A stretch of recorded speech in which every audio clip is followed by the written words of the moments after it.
IPL చూస్తున్న cricket అభిమానులకు స్వాగతం సుస్వాగతం.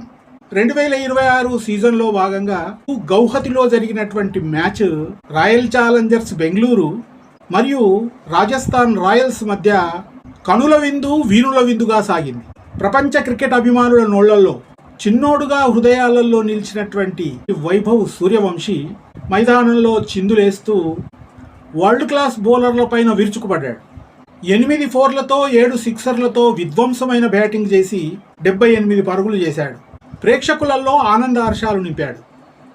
రాజస్థాన్ రాయల్స్ విజయ పరంపరలో ప్రధాన పాత్ర వహించాడు.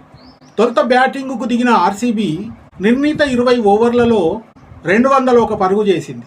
202 పరుగుల విజయ లక్ష్యంతో బరిలోకి దిగినటువంటి రాజస్థాన్ రాయల్స్ 18 ఓవర్లలోనే విజయాన్ని చేజిక్కించుకుంది. మొదటగా బ్యాటింగ్కి వచ్చినటువంటి వైభవ్ సూర్యవంశీ తనదైన శైలిలో ఏ బౌలర్ అయితే నాకేమి, నేను కొట్టేది 4, 6 అనే భావనతో రాయల్ ఛాలెంజర్స్ బెంగళూరు బౌలర్లైనటువంటి భువనేశ్వర్ కుమార్ బౌలింగ్లో 4లు 6లను బాదడం వదలలేదు. అత్యుత్తమ బౌలర్ అయినటువంటి హేజల్వుడ్ బౌలింగ్ చేస్తూ ఉంటే వైభవ్ సూర్యవంశీ 4లతో 6లతో విరుచుకుపడ్డాడు. అభినందన్ బౌలింగ్ చేస్తుంటే కూడా ఏమాత్రం తగ్గకుండా 6లను బాదాడు. కృణాల్ పాండే బౌలింగ్లో కూడా తనదైన స్టైల్లో 4లు 6లు బాదాడు. 78 పరుగుల దగ్గర కృణాల్ పాండే బౌలింగ్లో క్యాచ్అవుట్గా వెనుదిరిగాడు.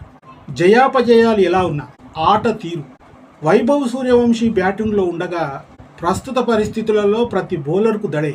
15 బంతుల్లో అర్ధ సెంచరీ చేసుకున్నటువంటి సూర్యవంశీ మళ్ళీ ఈ మ్యాచ్లో కూడా 15 పరుగులతో 50 పరుగులను చేసుకుని తన రికార్డు తనే సమం చేసుకున్నాడు. ఆ 15 సంవత్సరాల కుర్రాడు ఏ లక్ష్యాన్ని ఛేదించాలనుకున్నాడో ఆ లక్ష్యాన్ని ఛేదించాలని మనస్ఫూర్తిగా ఆశిస్తూ ఆశీర్వదిస్తూ ధన్యవాదాలు.